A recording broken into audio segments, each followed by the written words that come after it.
The Lone Star Ranger by Zane Grey, Chapter 17. Duane left the hall, elbowed his way through the crowd, and went down the street.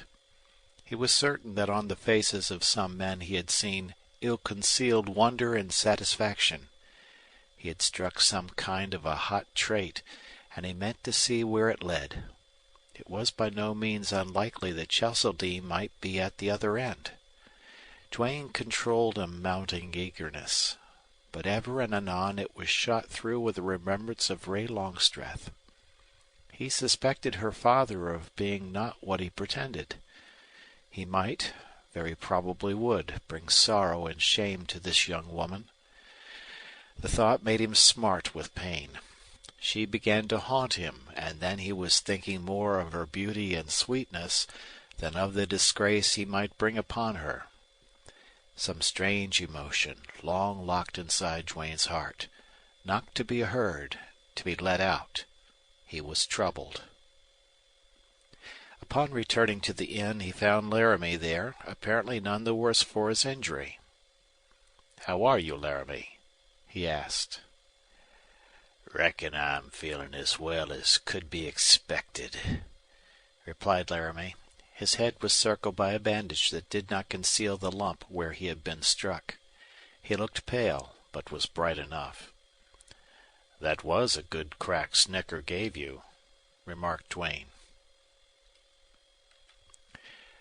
"I ain't accusing Bo," remonstrated Laramie, with eyes that made Duane thoughtful. "Well, I accuse him.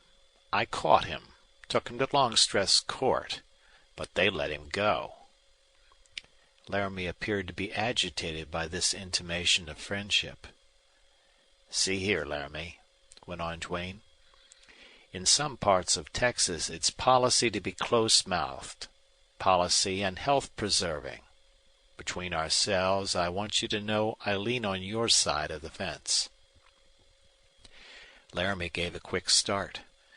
Presently Duane turned and frankly met his gaze. He had startled Laramie out of his habitual set taciturnity, but even as he looked, the light that might have been amaze and joy faded out of his face, leaving it the same old mask. Still Duane had seen enough. Like a bloodhound, he had a scent. "Talking about work, Laramie, who'd you say Snecker worked for?" "I didn't say." "Well, say so now, can't you? Laramie, you're powerful peevish today. It's that bump on your head. Who does Snecker work for?" "When he works at all, which sure ain't often, he rides for Longstreth." "Huh. Seems to me that Longstreth's the whole circus round Fairdale. I was some sore the other day to find I was losing good money at Longstreth's faro game. Sure, if I'd won I wouldn't have been sore. But I was surprised to hear someone say Longstreth owned the Hope So joint." "He owns considerable property hereabouts," replied Laramie, constrainedly. "Humph again. Laramie, like every other fellow I met in this town, you're afraid to open your trap about Longstreth. Get me straight, Laramie. I don't care a damn for Colonel Mayor Longstreth, and for cause I'd throw a gun on him just as quick as on any rustler in Pecos." "Talk's cheap," replied Laramie, making light of his bluster, but the red was deeper in his face. "Sure, I know that," Duane said. "And usually I don't talk. Then it's not well known that Longstreth owns the Hope So?" "Reckon it's known in Pecos, all right. But Longstreth's name isn't connected with the Hope So.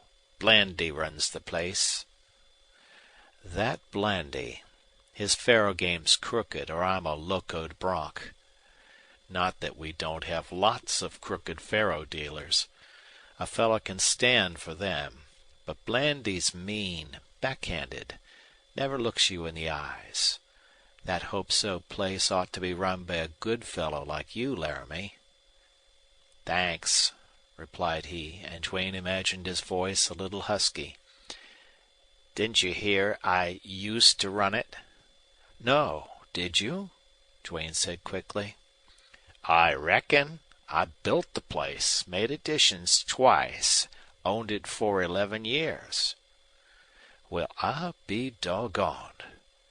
It was indeed Duane's turn to be surprised, and with the surprise came a glimmering. "I'm sorry you're not there now. Did you sell out?" "No, I just lost the place." Laramie was bursting for relief now, to talk, to tell. Sympathy had made him soft. "It was 2 years ago. 2 years last March," he went on. "I was in a big cattle deal with Longstreth. We got the stock, and my share, 1,800 head, was rustled off. I owed Longstreth. He pressed me. It come to a lawsuit, and I was ruined." It hurt Duane to look at Laramie. He was white, and tears rolled down his cheeks. Duane saw the bitterness, the defeat, the agony of the man. He had failed to meet his obligations. Nevertheless, he had been swindled. All that he suppressed, all that would have been passion had the man's spirit not been broken, lay bare for Duane to see. He had now the secret of his bitterness. But the reason he did not openly accuse Longstreth, the secret of his reticence and fear, these Duane thought best to try to learn at some later time.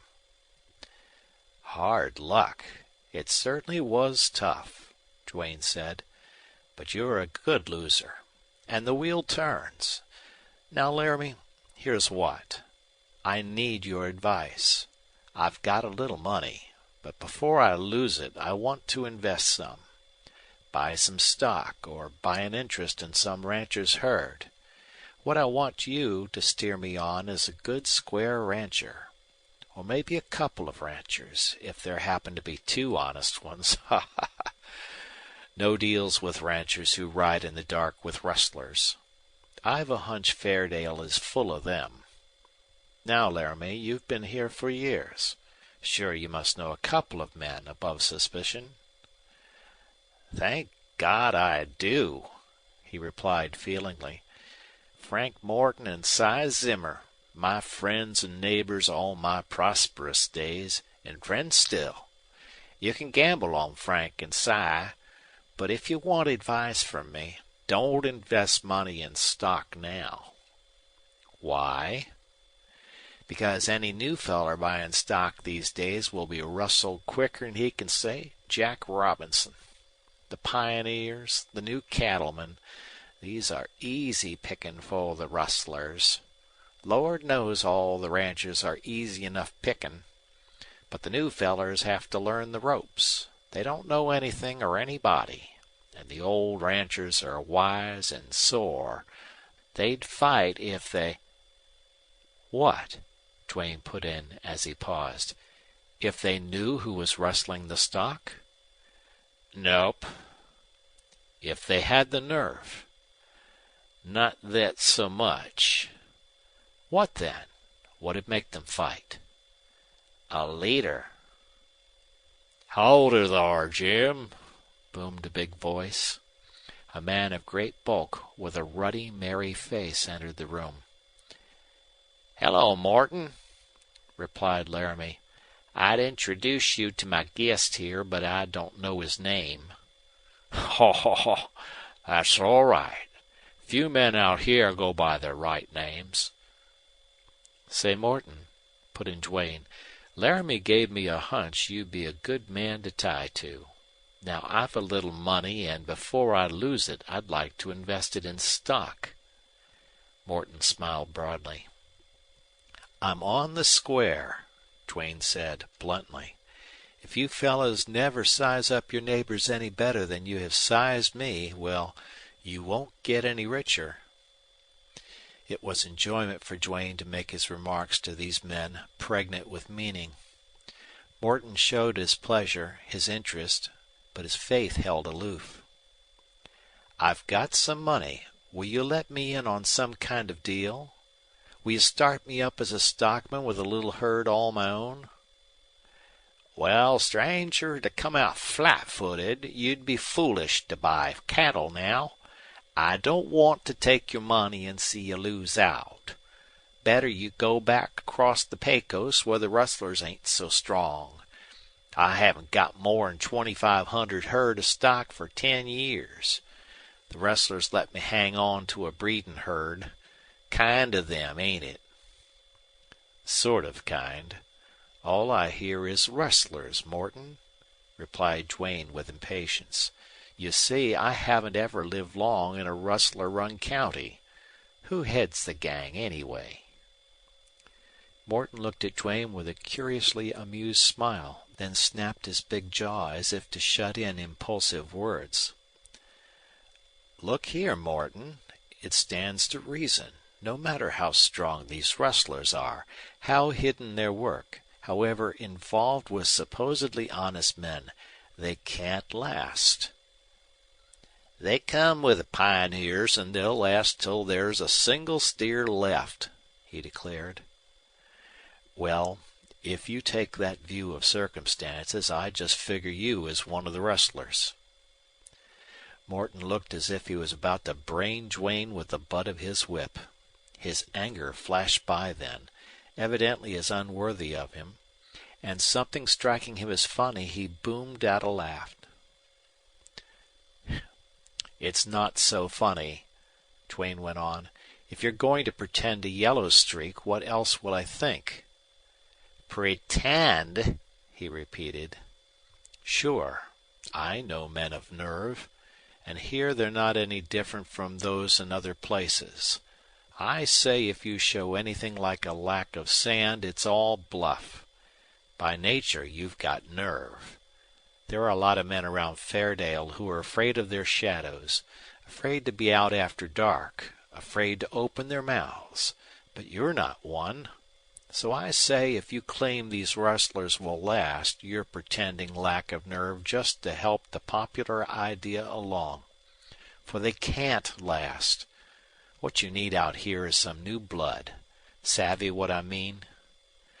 "Wal, I reckon I do," he replied, looking as if a storm had blown over him. "Stranger, I'll look you up the next time I come to town." Then he went out. Laramie had eyes like flint striking fire. He breathed a deep breath and looked around the room before his gaze fixed again on Duane. "Well," he replied, speaking low, "you've picked the right men. Now, who in the hell are you?" Reaching into the inside pocket of his buckskin vest, Duane turned the lining out. A star-shaped bright silver object flashed as he shoved it, pocket and all, under Jim's hard eyes. "Ranger," he whispered, cracking the table with his fist. "You sure ring true to me." "Laramie, do you know who's boss of this secret gang of rustlers hereabouts?" asked Duane bluntly. It was characteristic of him to come sharp to the point. His voice, something deep, easy, cool about him, seemed to steady Laramie. "No," replied Laramie. "Does anybody know?" went on Duane. "Well, I reckon there's not one honest native who knows." "But you have your suspicions." "We have." "Give me your idea about this crowd that hangs round the saloons, the regulars." "Just a bad lot," replied Laramie, with a quick assurance of knowledge. "Most of them have been here years. Others have drifted in. Some of them work at odd times. They rustle a few steers, steal, rob, anything for a little money to drink and gamble. Just a bad lot." "Have you any idea whether Cheseldine and his gang are associated with this gang here?" "Lord knows. I've always suspected them the same gang. None of us ever seen Cheseldine, and that's strange when Nell, Poggin, Panhandle Smith, Blossom Kane, and Fletcher, they all ride here often. No, Poggin doesn't come often, but the others do. For that matter, they're all over west of the Pecos. Now I'm puzzled over this, said Duane. Why do men, apparently honest men, seem to be so close-mouthed here?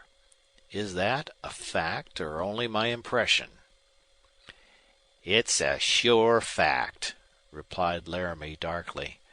Men have lost cattle and property in Fairdale, lost them honestly or otherwise as hasn't been proved.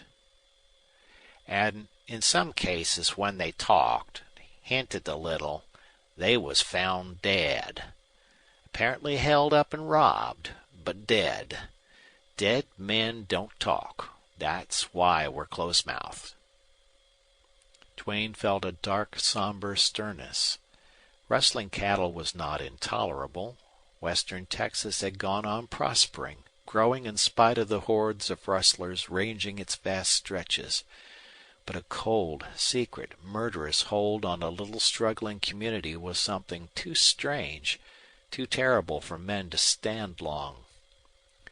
The ranger was about to speak again when the clatter of hoofs interrupted him. Horses halted out in front, and one rider got down. Floyd Lawson entered. He called for tobacco. If his visit surprised Laramie, he did not show any evidence. But Lawson showed rage as he saw the stranger, and then a dark glint flitted from the eyes that shifted from Duane to Laramie and back again. Duane leaned easily against the counter. Say, that was a bad break of yours, Lawson said. If you come fooling around the ranch again, there'll be hell. It seemed strange that a man who had lived west of the Pecos for 10 years could not see in Duane something which forbade that kind of talk. It certainly was not nerve Lawson showed. Men of courage were seldom intolerant. With the matchless nerve that characterized the great gunmen of the day, there was a cool, unobtrusive manner, a speech brief, almost gentle, certainly courteous. Lawson was a hot-headed Louisianan of French extraction, a man, evidently, who had never been crossed in anything, and who was strong, brutal, passionate, which qualities in the face of a situation like this made him simply a fool. I'm saying again, you used your ranger bluff just to get near Ray Longstreth, Lawson sneered. Mind you, if you come up there again, there'll be hell. You're right, but not the kind you think, Duane retorted, his voice sharp and cold. Ray Longstreth wouldn't stoop to know a dirty blood tracker like you, said Lawson hotly. He did not seem to have a deliberate intention to rouse Duane. The man was simply rancorous, jealous. I'll call you right, you cheap bluffer, you four-flush, you damned interfering, conceited ranger. Lawson, I'll not take offense, because you seem to be championing your beautiful cousin, replied Duane in slow speech. But let me return your compliment. You're a fine Southerner. Why, you're only a cheap four-flush, damned, bull-headed rustler. Duane hissed the last word. Then for him there was the truth in Lawson's working, passion-blackened face. Lawson jerked, moved, meant to draw. But how slow! Duane lunged forward. His long arms swept up, and Lawson staggered backward, knocking table and chairs, to fall hard in a half-sitting posture against the wall. "Don't draw," warned Duane. Lawson, get away from your gun, yelled Laramie. But Lawson was crazed with fury. He tugged at his hip, his face corded with purple welts, malignant, murderous. Duane kicked the gun out of his hand. Lawson got up, raging, and rushed out. Laramie lifted his shaking hands. "What did you wing him for?" he wailed. "He was drawing on you. Kicking men like him won't do out here." That bull-headed fool will roar and butt himself with all his gang right into our hands. He's just the man I've needed to meet. Besides, shooting him would have been murder. "Murder!" exclaimed Laramie. Yes, for me, replied Duane.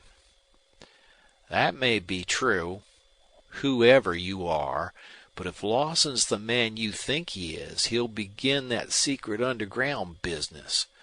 Why, Lawson won't sleep of nights now. He and Longstreth have always been after me. Laramie, what are your eyes for? Demanded Duane. Watch out. And now here, see your friend Morton. Tell him this game grows hot. Together you approach 4 or 5 men you know well and can absolutely trust. I may need your help. Then Duane went from place to place, corner to corner, bar to bar, watching, listening, recording. The excitement had preceded him, and speculation was rife. He thought best to keep out of it. After dark he stole up to Longstreth's ranch. The evening was warm. The doors were open, and in the twilight the only lamps that had been lit were in Longstreth's big sitting room at the far end of the house. When a buckboard drove up and Longstreth and Lawson alighted, Duane was well hidden in the bushes, so well screened that he could get but a fleeting glimpse of Longstreth as he went in. For all Duane could see, he appeared to be a calm and quiet man, intense beneath the surface, with an air of dignity under insult. Duane's chance to observe Lawson was lost. They went into the house without speaking, and closed the door. At the other end of the porch, close under a window, was an offset between step and wall, and there in the shadow Duane hid. So Duane waited, there in the darkness, with patience born of many hours of hiding. Presently a lamp was lit, and Duane heard the swish of skirts. "Something happened, surely, Ruth," he heard Miss Longstreth say anxiously.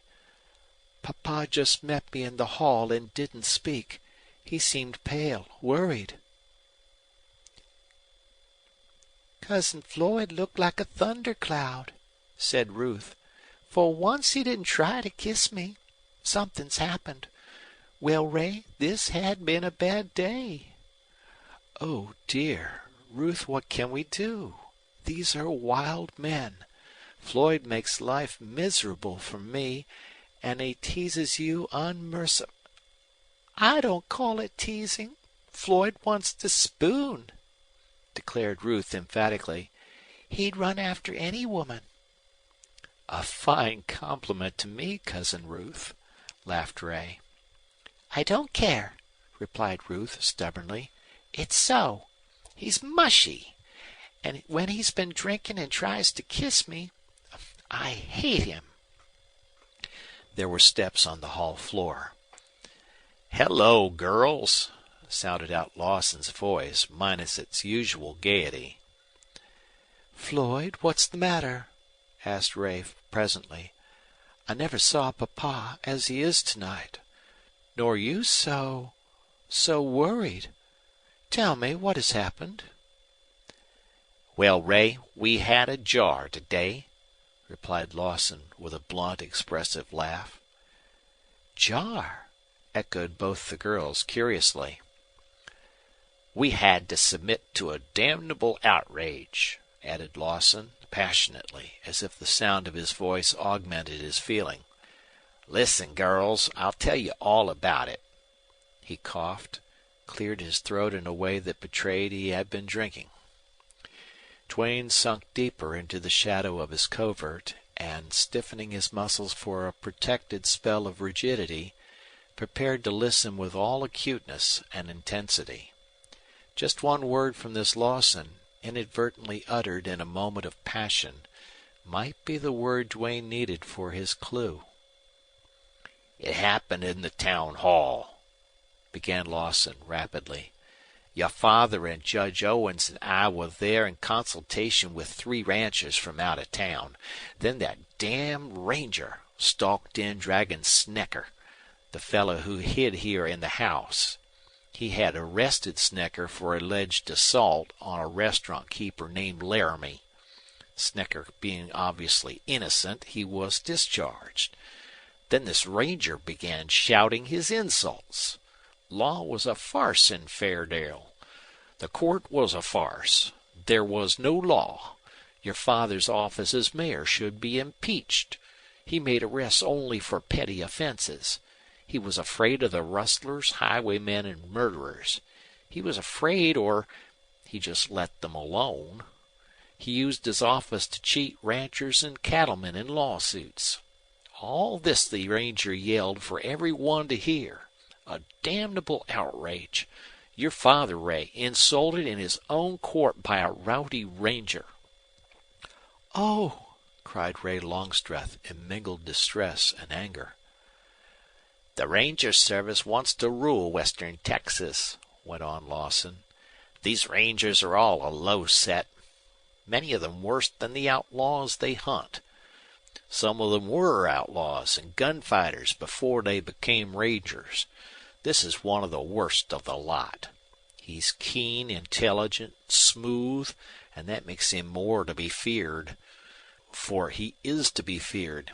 He wanted to kill. He would kill. If your father had made the least move, he would have shot him. He's a cold-nerved devil, the born gunman.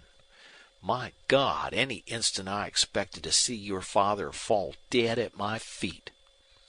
"Oh, Floyd, the unspeakable ruffian!" cried Ray Longstreth passionately. "You see, Ray, this fella, like all rangers, seeks notoriety. He made that play with Snecker just for a chance to rant against your father. He tried to inflame all Fairdale against him. That about the lawsuits was the worst. Damn him! He'll make us enemies." "What do you care for the insinuations of such a man?" said Ray Longstreth, her voice now deep and rich with feeling. "After a moment's thought, no one will be influenced by them. Do not worry, Floyd. Tell Papa not to worry. Surely after all these years he can't be injured in reputation by an adventurer." "Yes, he can be injured," replied Floyd quickly. "The frontier is a queer place. There are many bitter men here, men who have failed at ranching. And your father has been wonderfully successful. The ranger has dropped poison, and it'll spread." End of chapter.